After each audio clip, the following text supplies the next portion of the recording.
ఇచ్చినాం కదా Pakistan surgical strike Pakistan అండి ఎవరు చూపించారు? సర్జికల్ స్ట్రైక్ నేనేంది దేశమంతా మీరు తెలుసు చెప్పుకోరు. మేము చెప్పుడు కదా దేశమంతా తెలుసు దాని మీద కూడా భిన్న వాదనలు వినిపించాయి. ఎక్కడ జరిగింది, ఏం జరిగింది, చెప్తాము ఏం చెప్తున్నా చెప్పలేదు. సర్జికల్ తర్వాత స్ట్రైక్స్ బాలాకోట్ ఎయిర్ బేస్ లో బాలాకోట్ ఎయిర్ బేస్ లో కూడా అప్పుడు 2019లో అప్పుడు 250 మందిని ఎన్కౌంటర్ చేసినాం. ఖాళీ 2018 నుంచి 2023 వరకు 1500కు పైగా ఉగ్రవాదుల్ని హతం చేసినటువంటి ఎన్కౌంటర్ చేసిన పార్టీ బీజేపీ. లేదా హిందువులే అనుకుందాం, వీళ్ళు చెప్తున్నట్టు మేము నిజంగా హిందువులమే. మేము ఏమంటున్నాం, హిందువులను ఏకంగా అంటున్నాం అంటే మనం ముస్లింలమే దాడులు చేయమంటున్నామా? కాదంటలేం కదా. ఇప్పటికైనా తిరిగి రావాలి. ఏం చెప్తున్నారు? దేశంలో ఏకంగా అండి మేల్కొండి అంటే మీరు ఏం చెప్తున్నట్టు? ఒకటే అంటున్నాము, ప్రభుత్వం పక్షాన బలంగా నిలబడండి. ఎవరు మీకు నిలబడుతుర్రు? దేశ రక్షణకి ఏ పార్టీ నిలబడుతుంది? కావాలని సెక్యులర్ ముసుగులో ఇవాళ ఎంత విచ్ఛిన్నం చేస్తున్నారు, ఎంత చేస్తున్నారు అని చెప్తా ఉన్నా. తెలియదు కూడా. అరే మీరే తయారు చేస్తున్నారు కదా, ప్రతిసారి ఏం చేస్తా ఉన్నారు. ఎవరైతే ఉగ్రవాదుల చర్యలు ఉంటాయో వాళ్ళు రాహుల్ గాంధీతో కలిసిన ఫోటోలు బయటకు వస్తాయి. రాహుల్ గాంధీతో కలిసి ఉంటాయి. వాళ్ళు ఉంటే వాళ్ళకి మీరు మద్దతు ఇస్తుంటారు, వాళ్ళ దాని మీద మీరు చేస్తుంటారు. ఎవరికి వ్యతిరేకం?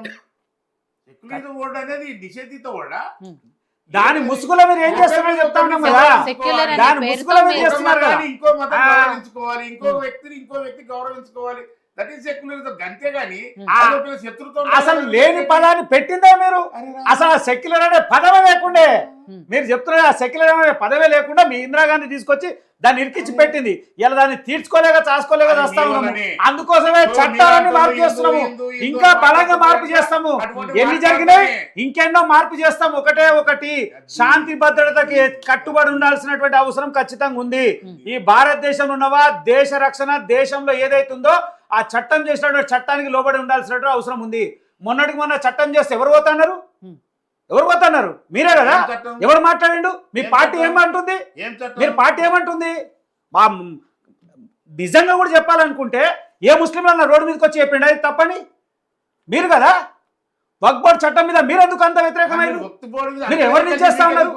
అరే అంత కసి కాదు. ఈ దేశంలో ఉన్నటువంటి సంపద, ఆ సంపదని కాపాడడానికి తప్పు ప్రభుత్వం ఆ సంపదని అరే ఊకొన్న ఆ సంపద కాపాడడానికేమో కేంద్ర ప్రభుత్వం జీతాలు ఇవ్వాలి.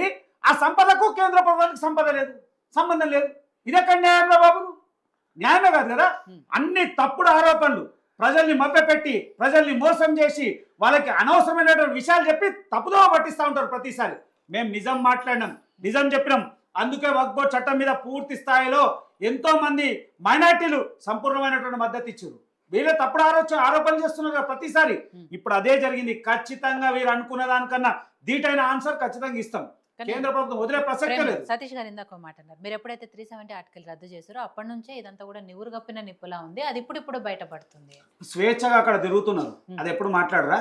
అక్కడ ఉన్నటువంటి విద్యార్థులకు ఈ హింస వాతావరణం తీసి చదువుకునే అవకాశం ఇచ్చినాం, ఉద్యోగాలు ఇచ్చినాం, ప్రశాంతంగా బతుకుతున్నారు, ప్రశాంతంగా తిరుగుతున్నారు.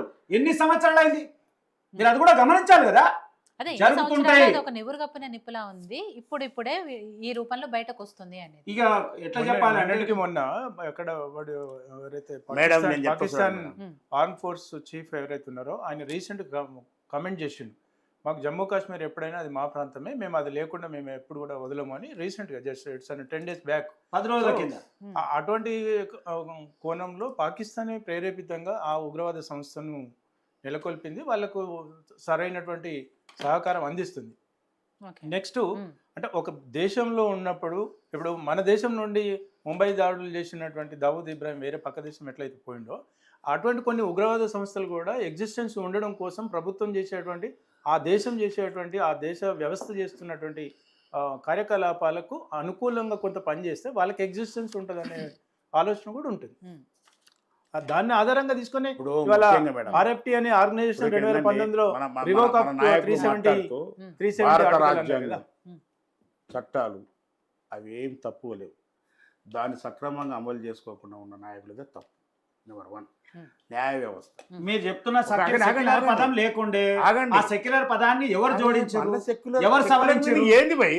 అరే సెక్యులర్ లో ఉన్న పాపం ఏంది, నేరం ఏంది? సెక్యులర్ అనే పదం ఎందుకు తప్పు? ఎవరు తప్పది? ఎందుకు తప్పది? అంటే కొన్ని మతాలకు ఓకే సోదరుని చెప్పొస్తుంది, కొన్ని మతాలకు ఒక రకమైనటువంటి షరతు, కొన్ని మతాలకు అంటే అన్న ఇక్కడ ఏంటంటే సెక్యులరిజం మీనింగ్ అన్న ఒక మాట చెప్తుంది నువ్వు దానికి ఆ మతాలకు ఈ స్వేచ్ఛ ఈ మతాలకు ఈ స్వేచ్ఛ అని కాదు. దానికి సెక్యులరిజం మనిషిని గౌరవించుకోవడం, ఒక మతాన్ని ఇంకో మతాన్ని గౌరవించుకోవడం అంతే తప్ప గాని దాన్ని గూగుల్లో కొట్టి చూడు. ఇప్పుడు నేను ఏమంటున్నా చూడు ఏమనిజం అంటే మనిషికి మనిషి గౌరవించుకోవాలని ఉందా? ఏముంది సెక్యులర్ మీనింగ్ అంటే ఏంటి? ఏంటి మీనింగ్ నాకు తెలియజేస్తున్నా. నిన్నో తీరు చూడు నన్నో తీరు చూడమన్నాడు అర్థం. హిందువు ఒక్క పెళ్ళని చేసుకుంటే వాడు జైలుకు పోతాడు, రెండో పెళ్ళని చేసుకుంటే జైలుకు పోతాడు. ముస్లిం 30 పెళ్లి చేసుకుంటే పోతాడు. అది ఎక్కడ సెక్యులర్? ఆయన భార్య కేసు పెడితే పోతారు. అదే త్రిపుల్ తలాక్ తీసేసింది దేనికి? అదే కదా చేసినాము. త్రిపుల్ తలాక్ తీసేసి ఇప్పుడు ఏదైనా కూడా మొదటి నుంచి కూడా వాళ్ళు కంప్లైంట్ చేస్తే అన్నప్పుడు కలిసి ఉండాలన్నప్పుడు వాళ్ళు కంప్లైంట్ చేస్తే ఖచ్చితంగా పోతారు. ఎవరైనా కంప్లైంట్ చేస్తే ఎందుకు వాళ్ళ భార్యలు చేయరు? అదే తలకాయ నొప్పి. వాళ్ళ ముస్లిమ్స్ వాళ్ళు ఈమెతో తలాక్ తలాక్ అని ఆ తలాక్ తలాక్ అని చెప్పి ఇంకోటి ఆ విషయాలు వాళ్ళ అదే కదా గ్రంథాల్లోనే ఉన్నాయి, రాజ్యాంగంలో లేదు. రాజ్యాంగంలో లేదు కదా. దానికి సెక్యులర్ కి సంబంధం లేదు కరెక్టే. కదా. వాళ్ళు మత గ్రంథాలు అంటున్నారు. మరి ఓకే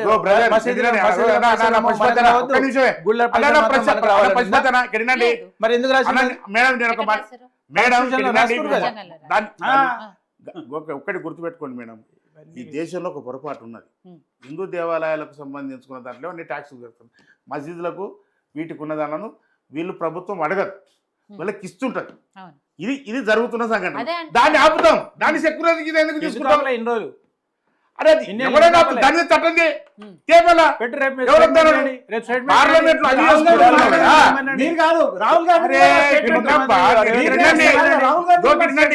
నువ్వు పెట్టు. ఆయన వ్యతిరేకిస్తాడు, ఏం చేస్తాడో ఆయన వ్యతిరేకించి మీరు ఆపినరా? సరే ఆయన వ్యతిరేకించి మీరు ఆపినరా? ఏదైనా ఆపినరా? మీరు చేసేది చేస్తూనే ఉంటారు కదా, ఇంకెందుకు దాని ఎందుకు ఆపుతున్నావు? చెయ్యి, అది కూడా ఎవరితో అంటున్నాడు? ఇంకా మనకేం లేదు కదా. ఇంకా చేస్తాం మేము, ఏం టెన్షన్ కాకపోతే నేను ఈ భారతీయ జనతా పార్టీకి మనం చెప్తున్నాం మేడం, ఒకటే గుర్తుపెట్టుకోండి మేడం, వీళ్ళు ఈ దేశ ప్రజలు 140 కోట్ల మంది ప్రజలు ఎవరైతే ఉన్నారో వీళ్ళ రక్షణమే ఈ ప్రధాని యొక్క మోడీ గారి యొక్క లక్ష్యం.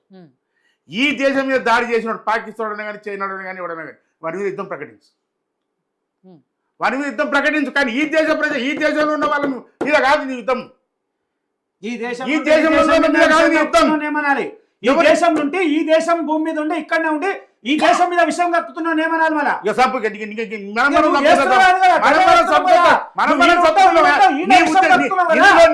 స్వార్థమైన రాజకీయం ఏంటంటే సృష్టించడము. అరే విషయం కక్కుతున్నావు, ఎవరు కక్కుతురు? ఏడగక్కిండ్రు? ఏమంటుండ్రు? నీవు హిందూ కాదు,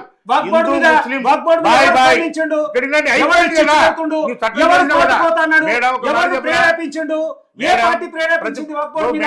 ఎవరు వ్యతిరేకిస్తుండు? ఎవరేం చేసిండు? కాంగ్రెస్ పార్టీ లేక బ్రదర్ ఇక్కడనండి మీరు అన్ని పాస్ చేసుకున్నారు.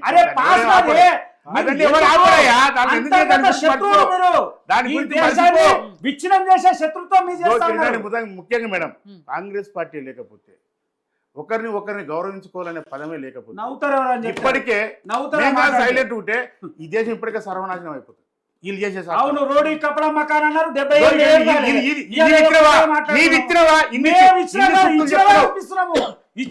భారతీయ జనతా పార్టీ నోటి నుంచి వచ్చేది 3 డైలాగులు మేడం. పాకిస్తాన్ పేరు లేకపోతే రాజకీయం నడవదు, తుర్కోల పేరు లేకపోతే రాజకీయం నడవదు. ఈ 3 తప్ప రాజకీయం చేయమని చూద్దాం. ఏ అభివృద్ధి చేసిన పేరుతో ఓటు సంపాదించిన చూడమనండి. రాముని ఆలయం, తలంబ్రాలు, పంచనం, గుడి, రామాలయం, ఈ తప్ప ఇంకా వేరేది ఏమన్నా ఉంది అభివృద్ధి చెప్పు. ఆ గుడిని మీరేగా ధ్వంసం చేసింది.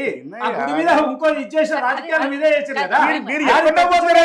Separate topic. కానీ ఆయన అనేది ఏంటి, ఇవి తప్ప మీరు వేరే అభివృద్ధి చెప్పు. ఓట్లు అడగాలి, చెప్పేసి అడిగి పేదోనికి ఇల్లు కట్టించడం అడిగి ఓట్లాడుకో. నేను రాముని కట్టించిన గుడి, మేము తలరామరాజు తెచ్చినాం, ఇవి చూపించి ఓట్లు అడగటం కదా, అభివృద్ధి చూపించి ఓట్లు అడగండి. మేము 140 కోట్ల మంది అన్నదమ్ములు ఒకటి.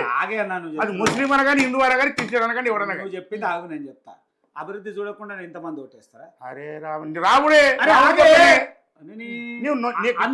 ఉంటాడా? మీరు అన్నట్టు ఒక సెక్యులర్ దేశంలో మరి రాముడిని నమ్మి కేవలం రాముడిని చూసి ఎంతమంది ఓటేస్తారు? మేడం చెప్పు మరి నువ్వే. నేను ఒకటి చెప్తున్నా, నువ్వే ఎవరు కూడా ఏరు. లేదు కదా, నువ్వే నేను చెప్తా. చెప్తున్నా కదా, నీ కానీ నీ నేను నినాదం మంచి గొడవ ప్రశ్న. చేయకు. ఒక్క నిమిషం, నువ్వే మంచి చెప్పాలి ప్రశ్న సార్. నీ నినాదం ఒక్కటే నీ ఏమంటారు? ఒక్కటే మళ్ళీ మాట్లాడు. నేను ఏమంటున్నాను, నేను పక్క హిందూ, భయంకరమైన హిందూ, నేను గుర్తుపెట్టుకోండి. కానీ నేను జై శ్రీరామ్ అని చెప్పేసి అంటే హిందూ కాదు, నేను అందరినీ కూడా గౌరవిస్తాను.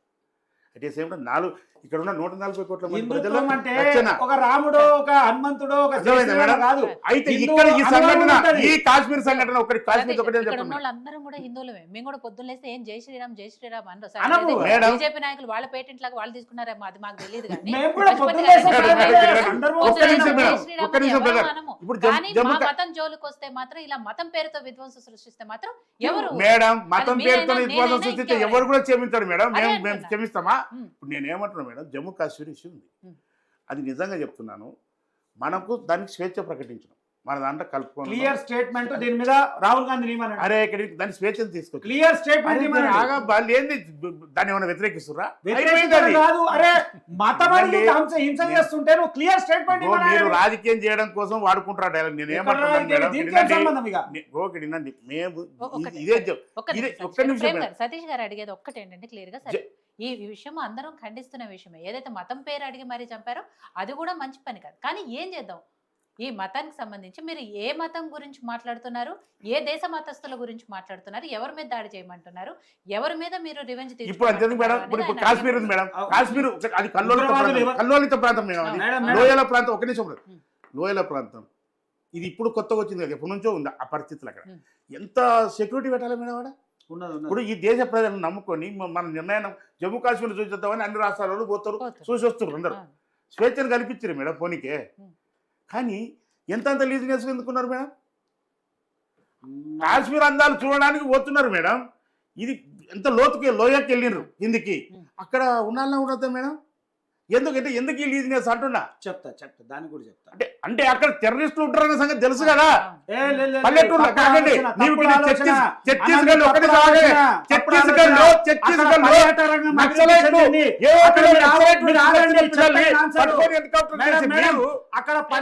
ఊర్లు గాలి ఎన్కౌంటర్ చేసే మీరు ప్రశాంతంగా ఉన్నారు.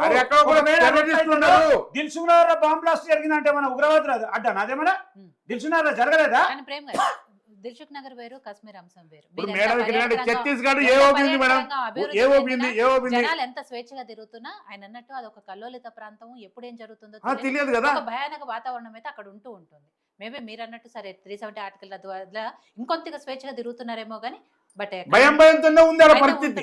అట్లాంటప్పుడు ఎందుకు ఇలాంటి ఘటనలు జరుగుతున్నాయి, ఎందుకు సెక్యూరిటీ లేదు అని నేను మీకు కావాలనుకుంటే మీరు తర్వాత గూగుల్ చూడండి. అక్కడ ఉన్నటువంటి లోకల్స్, తర్వాత పర్యాటక రంగం లోకల్ సంగతి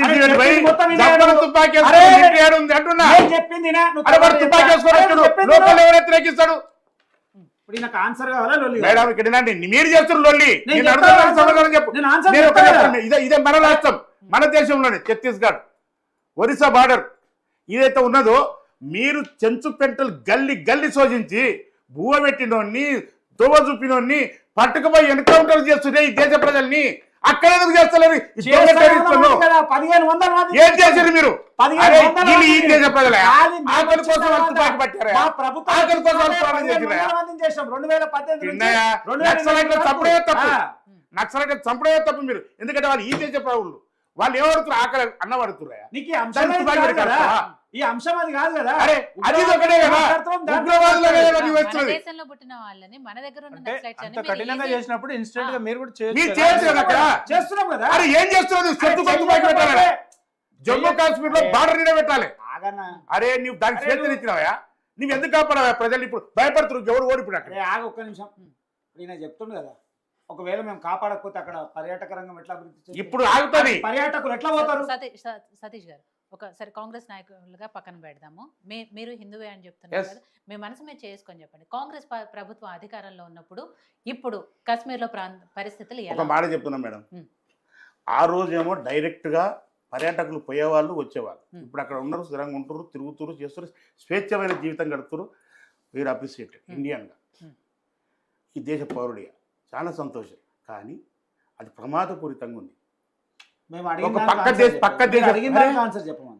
నేను ఏం చెప్పింది మీరు ఏం అడిగారు నేను ఏం ఒక- సమాధానం ఒక వ్యక్తి స్వేచ్ఛనే ఉందన్న అరే నేను మీకు- నేను ఆర్టికల్ చెప్పేది అర్థం 371 కాలే. రద్దు ఇవాళ మేము చేసి హిందువుల్ని ఎందుకు స్వేచ్ఛ ఏకగ్రహం ఇచ్చిర్రు, అంటున్నాం? కాదనలేము. ఆర్టికల్ కు ముందు పరిస్థితి ఎక్కడ ఏ ఇంటి మీద రాళ్లు పడ్డా కూడా ఇక్కడ వణికిపోయే పరిస్థితి. ఆ పరిస్థితి నుంచి వాళ్ళు 370 ఆర్టికల్ రద్దు తర్వాత మీరే చెప్తున్నారు స్వేచ్ఛాయుతంగా వెళ్తున్నారు, పర్యాటకులు స్వేచ్ఛగా ఉంటున్నారు అని చెప్పేసి. సో కాంగ్రెస్ ప్రభుత్వం ఉన్నప్పటికీ ఇప్పుడు ఉన్నప్పటికీ ఆ తేడా మీరు చెప్పండి ఒకసారి అంటే. చాలా మీరు బ్రహ్మాండంగా అంటున్నారు కదా, ఉంది. నువ్వు నేను తప్పిన చెప్తున్నా కదా నీకు మేడం అని. చాలా బ్రహ్మాండంగా ఉంది మేడం ఉమ్. తిరిగిరానికి చాలా మంచిగా ఉంది మేడం కానీ సెక్యూరిటీ కల్పించడం ఫెయిల్యూర్ అయింది మేడం ఉమ్. నేను చెప్తుంటాను ఒకటే జమ్మూ అదే కాశ్మీర్ నా సెక్యూరిటీ అప్పటికంటే ఇప్పుడు ఇంకా తగ్గిందా అంటున్నారు. తగ్గింది మళ్ళీ లేకపోతే ఎట్లా చచ్చిపోతారు అక్కడ జవాన్లు ఉంటే ఈ ప్రజల మీద కొద్ది కాల్పు తప్పుతారు అప్పుడు జరగలేదా అంటున్నాను. అప్పుడు ఇంకా ఎక్కువ మేడం జరిగాయి అప్పుడు కదా. ఇక్కడ వినండి మేడం అక్కడ అప్పుడు రిస్ట్రిక్షన్స్ కనీసం ఉన్నాయి ఈ మాత్రం వెళ్ళే పరిస్థితి నేను ఏమంటున్నాను లేదు మేడం అప్పుడు కదా. రిస్ట్రిక్షన్స్ ఉన్నాయి కనుక నేను చెప్తా ఆ రోజు జరిగినాయి ఉమ్. ఈ రోజు ఫ్రీడమ్ ఇచ్చినాం ప్రజలందరూ పంపిస్తున్నాం పర్యాటక కేంద్రంగా పెట్టినాం దానికి తగ్గట్టుగా కూడా భద్రత పెట్టాలి కదా ఢిల్లీ సెంటర్లోనే జరిగితేనే అట్లా కష్టం ఇక అట్లా తెలంగాణలో మన యొక్క రాష్ట్రంలో ఉన్న వాళ్ళని చంపుకోండి మన దేశంలో ఉన్న ప్రజల్ని చంపండి మీరు ఇక పక్కన పాకిస్తాన్ టెర్రరిస్ట్ మీరేం చేయలేరు ఒక విషయం. పాకిస్తాన్ మీద యుద్ధం ప్రకటించు కదా. అని సమస్య అంటున్నావు కదా మీరు తీసుకుంటున్న చర్యలు ఏంటి అన్నారు. సరే జరుగుతున్నాయి, అప్పుడు జరిగినాయి, ఇప్పుడు జరుగుతున్నాయి, కానీ మీరు తీసుకుంటున్న చర్యలు ఏంటి అంటున్నారు ఆయన. 100% ప్రతి దాడికి ప్రత్యక్షంగా చూసినాము అన్ని చెప్పినాము ఇప్పటిదాకా ఆయన అడిగితే కూడా చెప్పిన Hmm. ఫస్ట్ టైం అడిగారు ఎక్కడన్నా ఉగ్రవాదులు మీరు ఎన్కౌంటర్ చేస్తున్నారా అంటే 1500 మందిని చేసినామని చెప్తున్నారు. Hmm.